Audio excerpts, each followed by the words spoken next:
Sejam muito bem-vindos a mais um BWA Cast. Aqui a gente fala sobre negócios, crescimento com estratégia e, claro, performance tributária. E hoje eu tenho a honra de receber um convidado super especial. Ele que é referência em liderança no Brasil, empreendedorismo, investimento anjo. João Kepler, senhores. Oi aí, tô aqui. BWAcast. Muito bem. Vamos entregar os segredos aí. Vamos sim, João. Hoje a gente vai falar muito sobre negócios e família. Vamos falar sobre expansão. Vamos lá? Vamos, bora nessa. Andou aqui, pronto, tô curioso pra saber. Nós combinamos as perguntas antes, não foi? Com certeza, com certeza. João, você ensina muito pra gente que antes de qualquer empresário existe uma pessoa, depois da pessoa a família, e aí sim a gente chega na empresa. E eu queria que você contasse primeiro do João. O que marcou o João nessa trajetória de vida dele aí? Quais foram os marcos aí mais importantes que fizeram você chegar até aqui? Bom, o João hoje, o investidor de hoje, ele foi o empresário de ontem, né? A vida toda como empresário, empreendedor. Eu era empreendedor, essa palavra não existia, empreendedor. A gente não falava empreendedor, você era empresário, você era um autônomo, sei lá, alguma coisa assim, vendedor. Mas empreendedor foi não só de um tempo para cá. E minha vida foi muito empreendendo e desenvolvendo negócios, sempre da economia tradicional. Uhum. Depois, lá de trás, eu fiz vários negócios na economia tradicional como empresa. Todas as empresas que eu participava, de alguma forma, era uma família embarcada naquilo, né? De Sim, alguma forma, eu sempre trouxe a família muito para perto das empresas que eu participei e ainda hoje eu trago isso para dentro dos negócios que eu participo hoje. Então a família ela teve um papel importante nessa construção empresarial e depois que eu virei investidor, aparentemente é um negócio meio solitário, né? Que esse é um investidor, principalmente pensando que o investidor anjo, o investidor anjo é um cara, pessoa física que já passou por isso e hoje aloca um pouco do seu recurso no negócio dos outros. Então, como investidor anjo, eu resolvi lá na frente estruturar um modelo empresarial como investimento, Uhum. né? Que aí nasceu a Bossa Invest, que ela é da nossa família, né, também. Então, a nossa família construiu uma empresa familiar para poder ser a sócia, digamos, desses veículos de investimento que eu fui construindo depois. Então, primeiro vejo o conceito família, né? E primeiro lá atrás empresas de familiar, depois empresa de investimento familiar. Então, isso tudo é para te explicar e te dizer assim, que a família sempre esteve embarcada na minha vida com muita força. Até hoje, o conceito de family office ele é muito melhor entendido por mim do que era naquela época. Uhum. 85% ou mais das empresas brasileiras são empresas familiares, né? Então, esse é um reflexo que aconteceu com a minha vida, é um reflexo de muitas empresas que estão aí trabalhando, só que a gente não consegue perceber a força desse conceito e a empresa familiar, ela é apenas um faz uma coisa, outro faz outra. Vamos dizer, uma loja, um varejo, um está no balcão, outro está não sei aonde, outro é vendedor, outro é comprador, e vai fazendo, né? Quando você tem essa noção desse vai fazendo, se transforma em algo estruturado, que aí embarca conceitos contábeis, financeiros, jurídicos, etc., aí fica algo muito mais poderoso, que inclusive é o que eu ensino, que é equity. Maravilha, maravilha. E como que você consegue construir isso dentro do conceito de família? Porque todo mundo tem a sua família na prática, eu sou pai também, então, como você bem tantuou, a maioria das empresas são familiares. Então, os filhos que é no negócio dos pais, mas educar os filhos para ser é, organizar a família para virar um negócio de família tem uma postura totalmente, exige uma postura totalmente diferente, né? Então, como é que você consegue construir isso? O que é que você pode deixar de dica para a gente sobre? Bom, primeiro que as pessoas, são os membros da família, ele precisa crescer e subir o nível de consciência, porque não dá para você montar uma empresa de negócio familiar se não tiver a consciência dos membros da família, né? O negócio é para multiplicar patrimônio, não para sangrar o patrimônio. Uhum. Então não dá para você ter membros da família, um sangra, outro não sei o quê, não dá. Então a primeira coisa que eu fiz lá em casa, assim, um passo atrás é educação empreendedora. Então, com um moleque muito pequeno, eu já implantei uma educação empreendedora na cabeça dos meus filhos. E como é que você fez isso? Como é que eu fiz isso? Foi criando um ambiente dentro de casa de desafio, de resolver problema, de encontrar soluções, de falar sobre situações, de educação financeira, de não dar dinheiro, de dar e criar o valor pelo dinheiro, entender o que é uma dívida, o que é um investimento. Comecei a criar e a explicar isso dentro de casa para os meninos. Então eles cresceram vendo um pai não protegendo de um problema, mas mostrando por que acontecia cada situação. Então, por exemplo, eu quebrei 2 vezes. Dessas 2 vezes, como foi que eles enfrentaram isso? Então, como foi que eu me enfrentei em relação a eles? E como foi que eu saí disso? Então, meus filhos participaram disso. Não sei Mesmo pequenos. meio pequenos. Então, eles foram, claro, cuidado para não gerar um trauma, mas eu fui mostrando para ele, o papai errou, o pai errou. O pai errou porque fez isso, não porque os outros que fizeram, porque geralmente a culpa nunca é sua, né? Essa culpa eu boto quem eu quiser, né? Então aí eu não fiz isso. Eu simplesmente mostrei para eles que a responsabilidade era minha e que eu ia buscar resolver e resolvi. E mostrava não só o problema, como a solução do problema. Então eles foram tomando gosto por isso, né? E em relação a eles, eu criava desafios, não dei mesada, para não deixar nada fixo garantido. Eu falava sobre herança, mas no sentido de sucessão, de multiplicar, não para dizer aquilo está protegido. Porque quando você diz assim, aquele apartamento é seu, o que acontece na cabeça do filho? Tudo dominado. Tudo errado, tem aquele apartamento. Então, esta sensação de tudo dominado, ela é muito ruim no longo prazo. No curto prazo, tem até daquela dopamina, que isso é meu sempre. Mas no longo prazo, meu amigo, você gera uma dependência de um patrimônio. E essa dependência, ela tem que ser, ela não pode estar muito tranquila e garantida. Ela tem que, apesar de ser bíblico e herança tem que deixar, mas ela tem que ser um sentido de dizer, cara, você tem isso, mas isso aqui pode ter mais isso, isso, isso. Então, esta história de multiplicação de patrimônio é que transformou meus filhos em algo muito mais poderoso, porque eles hoje são prósperos, porque de alguma forma eu incentivei isso lá atrás e disse que não estava tudo dominado. Pelo contrário, eu dizia que ia gastar tudo em vida. Bacana. Você sabe que o importante de você comentar isso, é que a gente na BWA a gente também faz planejamento sucessório, né? Então a gente acaba tratando do processo de sucessão das famílias. E você sabe qual é o ponto que mais trava? É porque às vezes o pai tem 2 ou 3 filhos e em alguns momentos ele tem que tomar decisões com os filhos já adultos, dizer quem vai ser o meu sucessor na gestão. E existe uma dificuldade dentro da família, principalmente dos pais, de conseguirem abordar e dizer quem vai me suceder é esse. É ponto que isso trava o processo. Então, mas é porque fez isso muito tarde.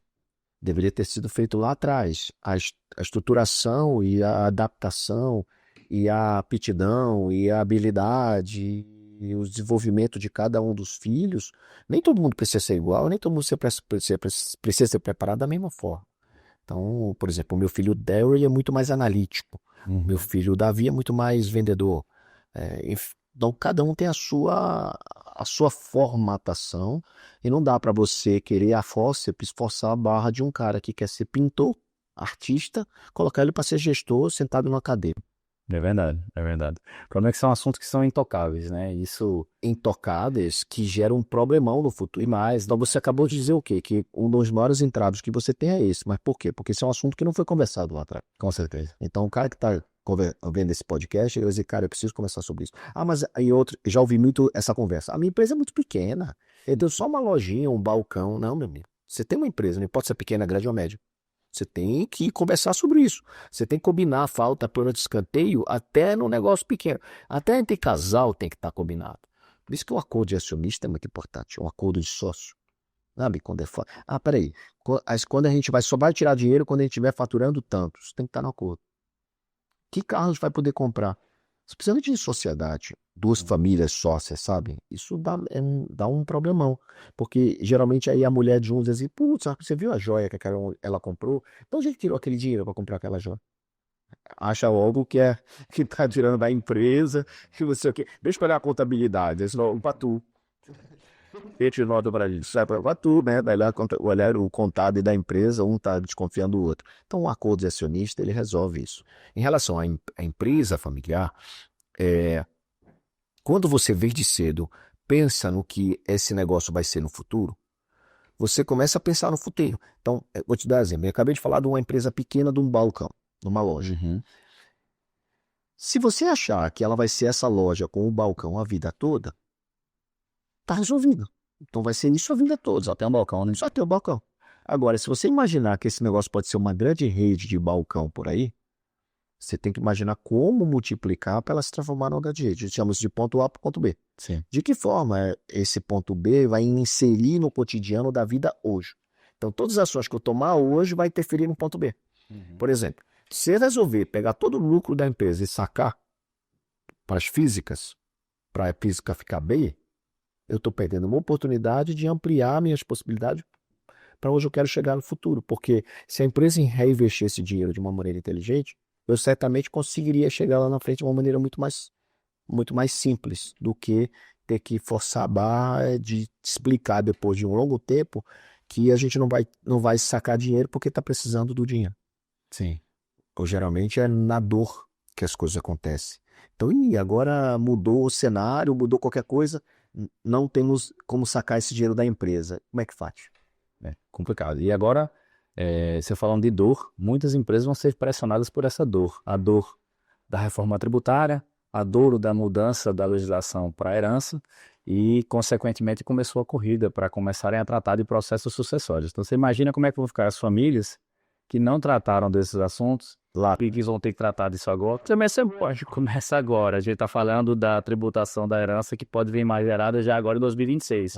Então, muito mais próximo do que elas imaginam, a gente está falando de um período aí de 4, 5 meses para que se organize, que você sente a e se organiza. Eu, podcast, sou entrevistado, mas eu te pergunto, você que é o especialista, como é que o cara se organiza?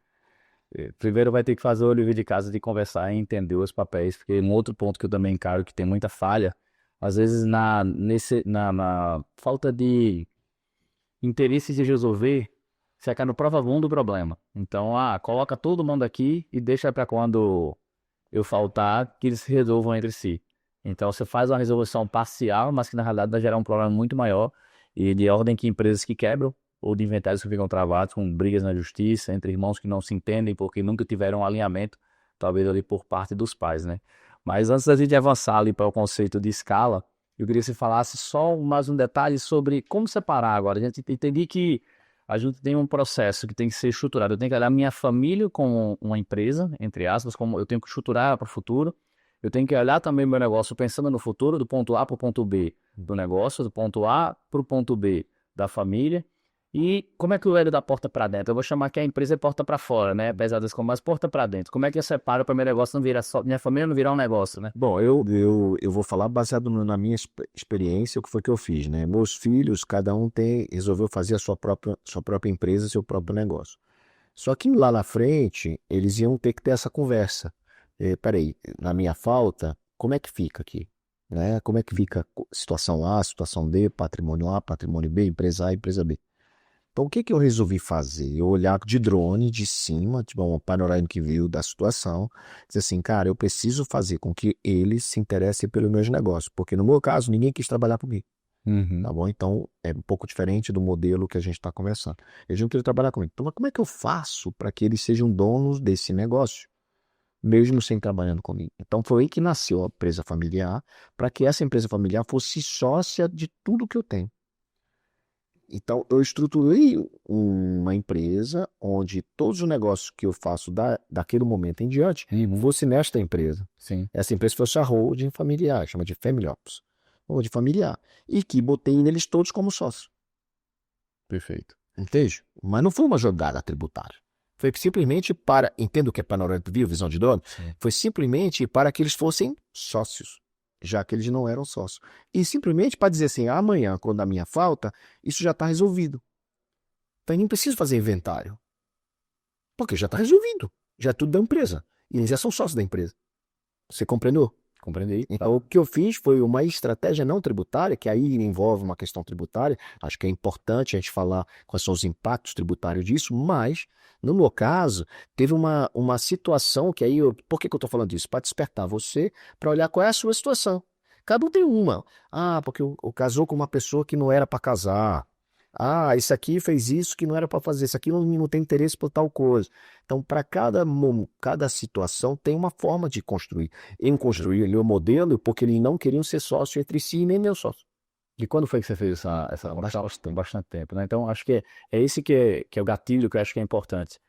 Os pais precisam entender que a sucessão ela vai acontecer em algum momento, de algum momento. E tem como estruturar para que isso não seja um problema. E não é receita de bolo, cada um tem a sua forma, o seu jeito. Por isso que o trabalho de vocês na BWA, um contador, um consultor, um analista financeiro é muito importante para dar suporte, porque cada caso é um caso. No meu caso, eu tinha uma dificuldade. Qual foi? Eles não queriam ser meu, trabalhar comigo. Então, como é que eu faço para antecipar um problema futuro? Então, baseado na dor, eu resolvi a solução, encontrei essa solução. E que não foi uma solução emergencial por conta de tributo, Perfeito. mas que poderia ser também, por que não? E que também acaba, quando eu falo de sucessão, a gente sempre olha para três pilares: proteção, sucessão e eficiência tributária. Pois, nem sempre eu vou ter que atender os três. Posso atender que só um. Mas o fato de você fazer isso de maneira antecipada significa que você está pensando e está planejando. Exatamente. É a visão de drone, nem entender o que vai acontecer lá na frente. E os porquês, né? Porque se você entender a dor, você trabalha para resolver aquela dor. Para que você não quer nem pensar na dor, se você joga para debaixo do tapete é um problema que só vai estourar depois, aí é muito egoísmo você querer que estoure isso depois, só depois de você morrer e deixar eles quebrarem o pau. É ruim, cara. É ruim.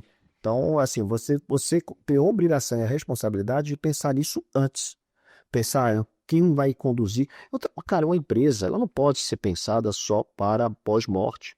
Ela não pode ser pensada só para sobrevivência da família financeira, para pagar a luz, conta de não sei o quê. Não, cara. Pensar na longevidade, no longo prazo, na continuidade desse negócio. A empresa também pode ser vendida. Sim.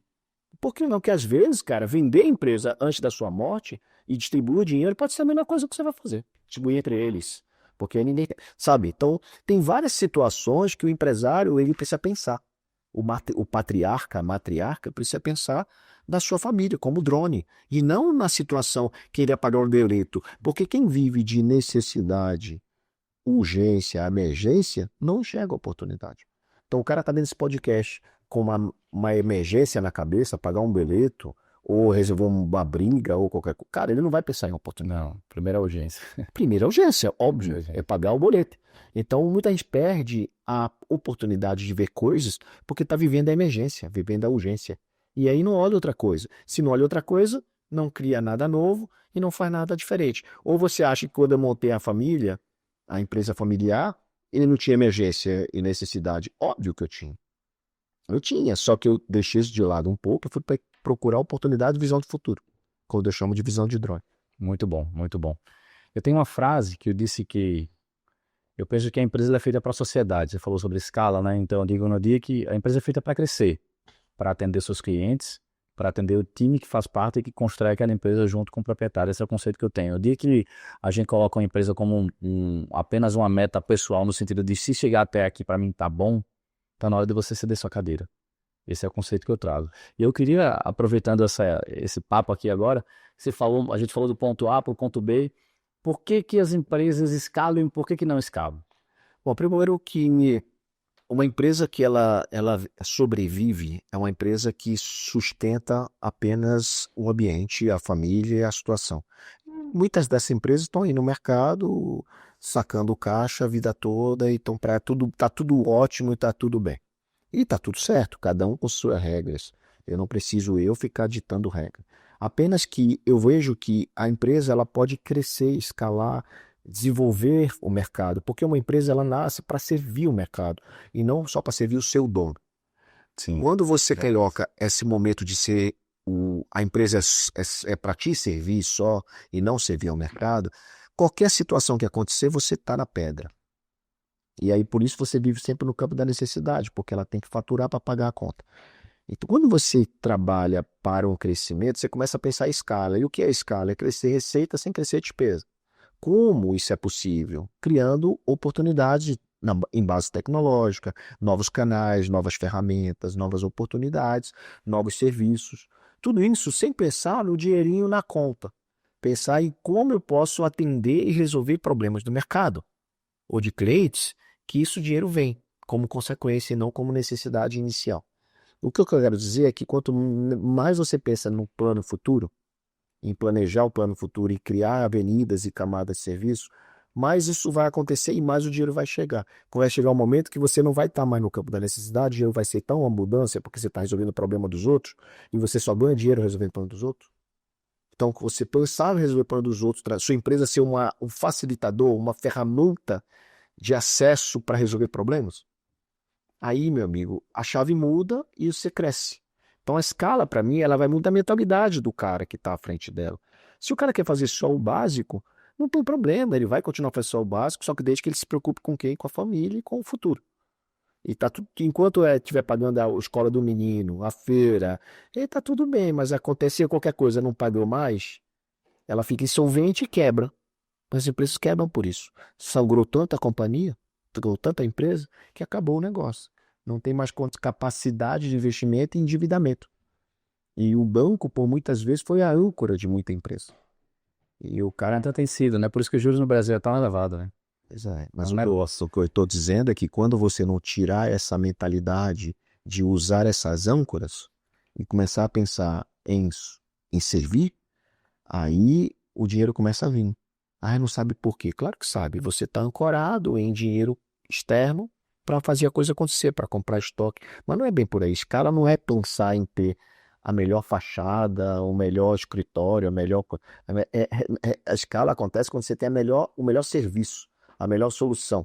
Aí a coisa Eu acho que tem um ponto bem relevante, bem legal que você está colocando aí, João, que acho que quando a gente vai criar uma solução inovadora, o empresário, o empreendedor, ele olha muito para aquilo que vai gerar valor, que vai resolver um problema, né? Se a gente fosse olhar, por exemplo, para a solução que o Uber criou, você tem um caso muito inusitado lá, quando a Uber foi lançada lá atrás, né? Ninguém acreditava na solução. Uhum. E hoje ninguém consegue viver, imaginar que vai viver sem a Uber funcionando, né? Então, queria que você contasse, materializasse um pouco com alguns exemplos sobre isso, tipo, às vezes, quando eu estou muito ilimitado, acho que o grande problema que a gente coloca aqui, na perspectiva de dizer assim, eu estou criando uma empresa só para gerar caixa para minha pessoa física, é que eu paro de ser mais criativo, talvez eu deixe de enxergar a solução do problema, o serviço que você bem colocou, e me limito a ganhar dinheiro para mim. Exato. E aí acabo deixando passar diversas oportunidades. Grande parte das empresas brasileiras só serve ao seu próprio dono, né? Porque existe a história de eu mereço, eu tenho que me pagar primeiro. Só que aí você deixa de ver essas oportunidades. O Uber é um exemplo, o iFood é um exemplo. E tantas outras. O iFood é muito legal falar dele porque a pandemia aconteceu e os restaurantes tiveram que fechar. O iFood era o único canal de escoamento de produção e de trabalho. Só que quem cresceu foi o iFood, que se tornou essencial, inevitável. E o iFood é uma empresa da nova economia. Então, assim, quando você pensa em resolver problemas, a sua cabeça sai do campo apenas de você tirar o dinheiro da empresa. Então, o que eu preciso investir? Então, vamos lá, eu tenho que tirar R$ 10 da empresa. Eu vou tirar R$ 100 da empresa e 4 vou investir no futuro dela. O que é investir no futuro dela? Canais, oportunidades, fazer mais do que é demandado, atender melhor, colocar outros serviços, outros produtos. Ah, não, eu só vendo peça. Cara, você só vende peça? Por que você não vende serviço de peça? Ah, não, mas que isso é a oficina que faz. Beleza, então faz uma parceria com a oficina e eu ajudo o cara a vender mais, que ele no final dos contos vai vender mais, melhor peça sua.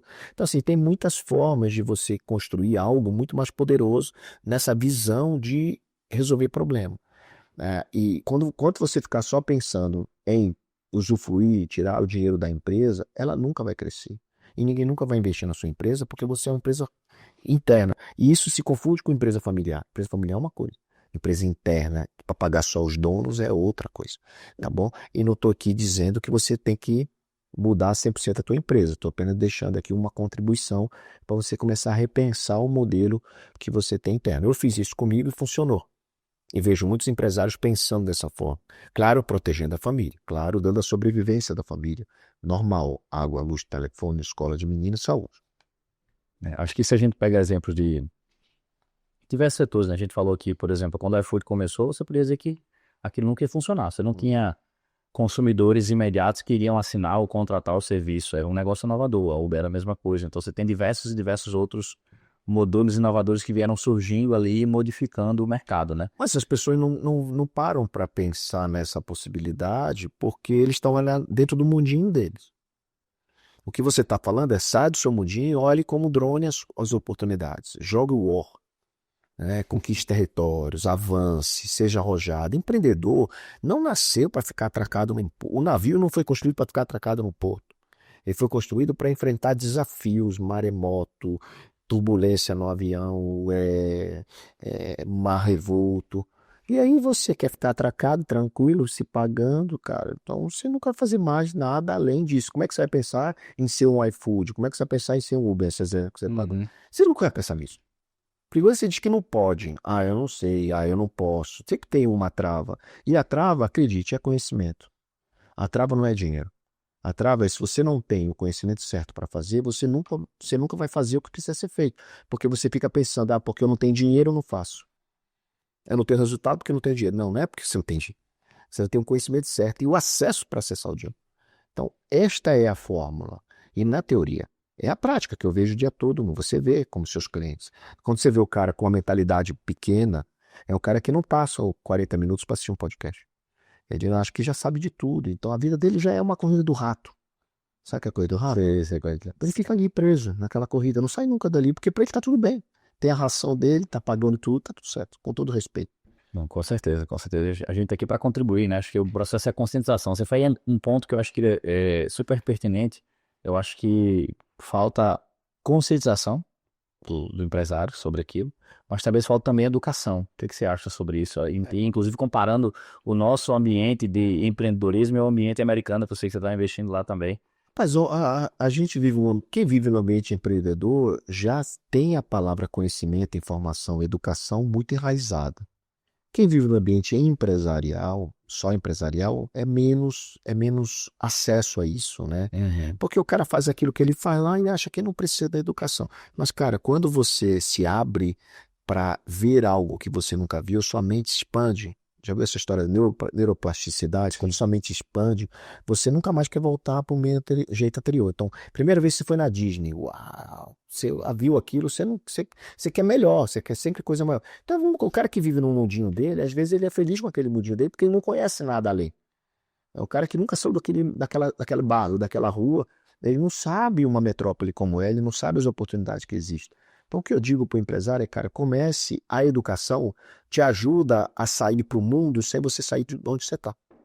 Hoje a internet te ajuda nisso, então você começa a ver coisas que você nunca viu, e a sua mente vai expandir. Com a sua mente expandir, você vai começar a enxergar oportunidades que você nunca teve, que você nunca teve acesso, porque você não se abria para isso.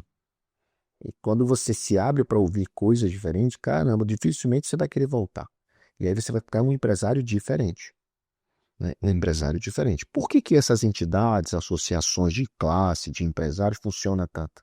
Porque ali você tem acesso a ouvir coisas diferentes do teu mundo, do que você está ali fechado. Então o cara diz, isso é besteira, isso é coach, isso é bobagem. Ah, é? Uhum.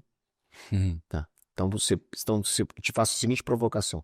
Olha os empresários de sucesso. Todos eles são aprendedores. Todos eles têm duas orelhas e uma boca. Todos. Por quê? Querem receber informação, querem conhecer, querem ter conhecimento, além da força bração, da força bruta. Sensacional, sensacional, João. Inclusive, a gente entende que esse processo de educação no Brasil é um problema.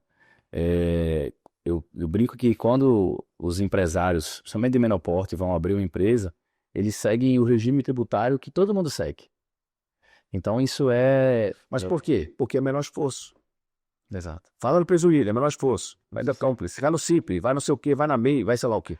Mas tudo simples para ele. Então, vai ali que é mais rápido. Aí vai no ouvido de alguém, Só que não, tem várias alternativas. Como ele não tem conhecimento, ele não tem experiência, ele vai no que disseram para ele fazer, que é mais simples, mais rápido. Com certeza.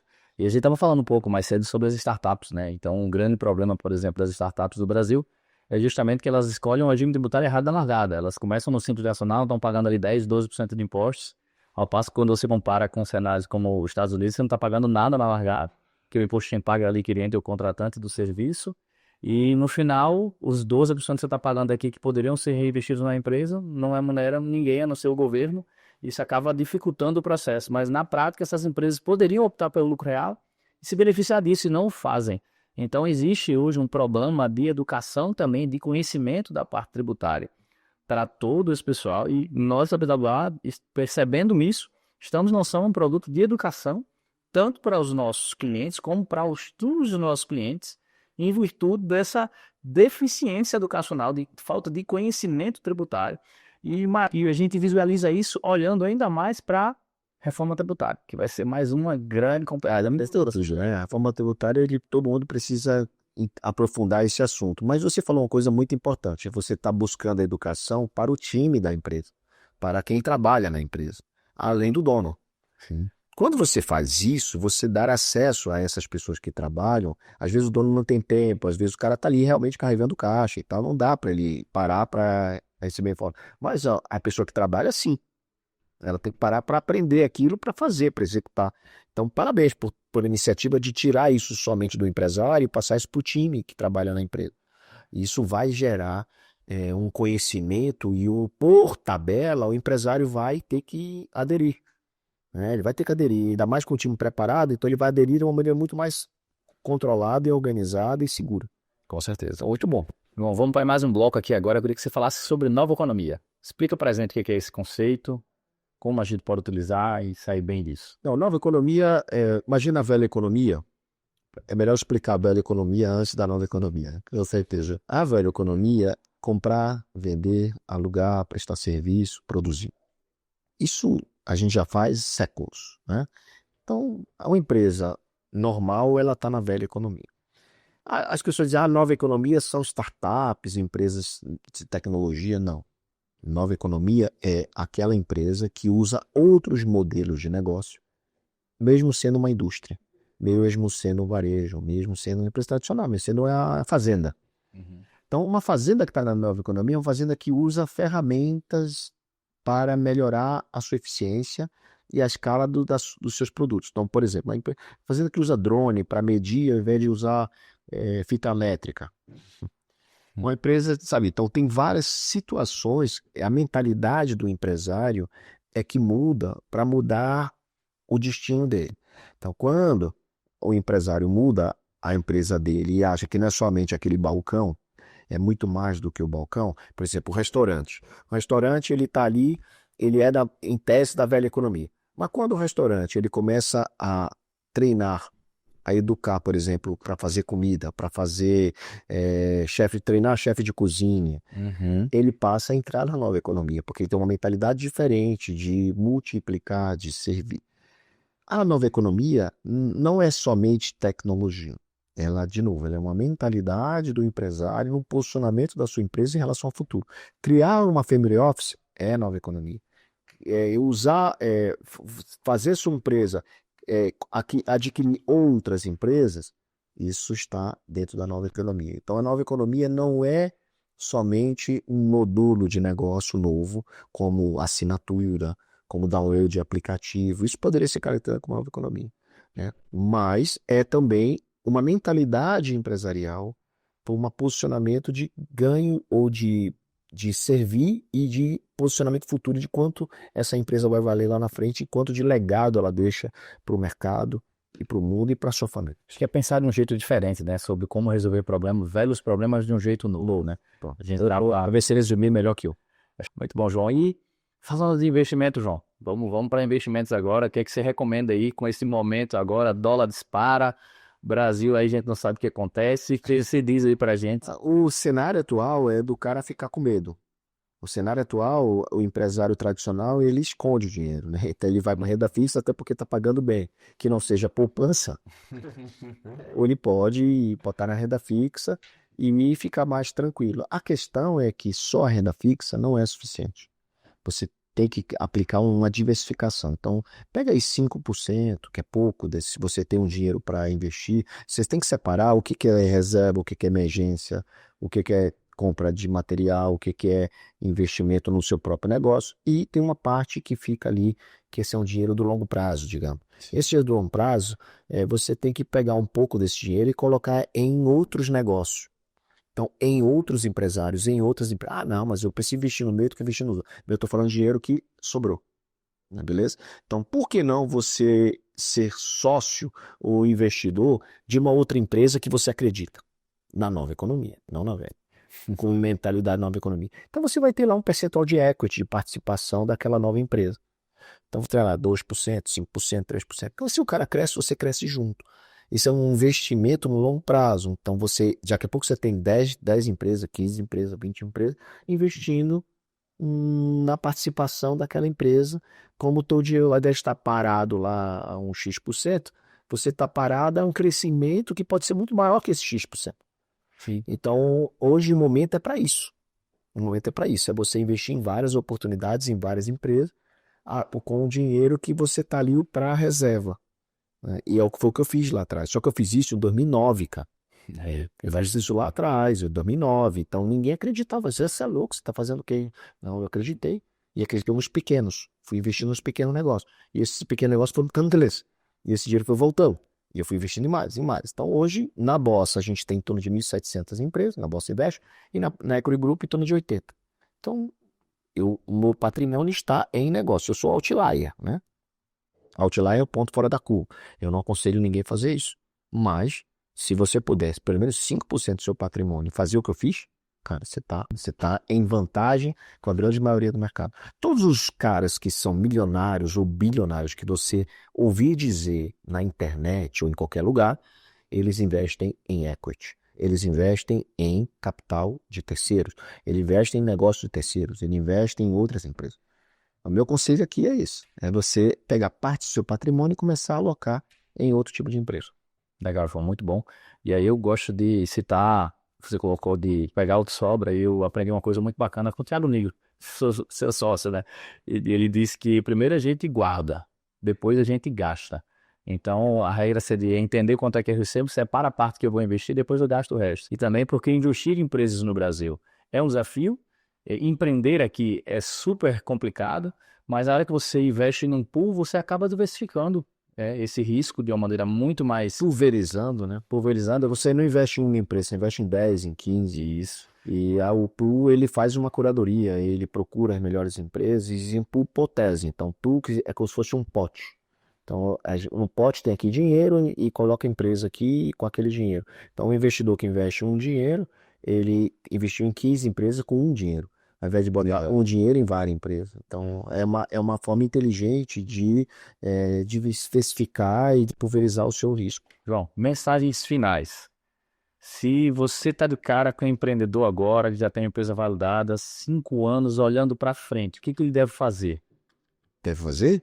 Se ele já está olhando para frente, ele tem que botar o plano dele em prática e tentar validar hoje aquilo que ele planejou para o futuro. E como é que valida? Testando.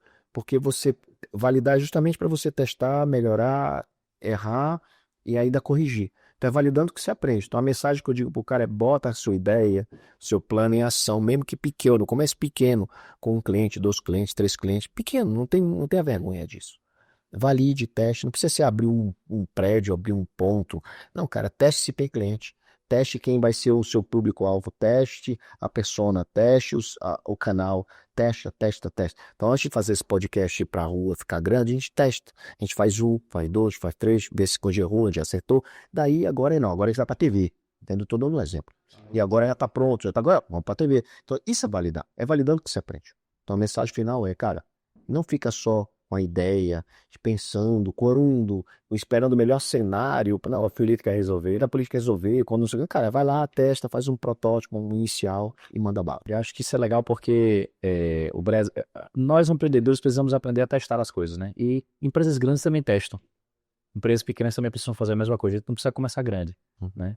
E finalmente, João, um conselho do João, que é pai. O que é que você deixa para os pais aí, empreendedores? Um pai, assim, ó. Vou dar um conselho que eu fiz comigo, né? O pai, às vezes, ele acha que não deve se rebaixar no sentido de estar no nível dos seus filhos. O grande, ele tem que se fazer pequeno para ser grande. Para ser pequeno, para ser grande. Você tem que baixar a altura do filho para poder trazer ele para um movimento maior. Então, às vezes, o filho não quer fazer alguma coisa que você quer fazer. Mas por quê? Porque você está impondo. Então você não está se fazendo pequeno. Você tem que entender, você tem que escutar, você tem que saber o que ele tá, qual é a dor dele, como ele tá, entrar no mundo dele, entende? Para poder daí você poder junto, naturalmente trazer ele para o seu lado e não impor aquilo que você quer que ele faça, porque você manda, porque você tem dinheiro, porque você é o pai, que ele tem que te obedecer. Filho tem que honrar pai, isso é bíblico. No entanto, o pai tem que ser honrado para ser honrado. Percebe? Percebo. Então, seja honrado para que o seu filho te dê honra. João, muito obrigado. Senhoras e senhores, tivemos uma grande aula aqui hoje. Gratidão pela escuta de vocês. Sigam o nosso amigo João JK aqui. Sigam a Brilha do Orquestra. Me sigam também. Foi uma satisfação estar com vocês aqui hoje. Até breve.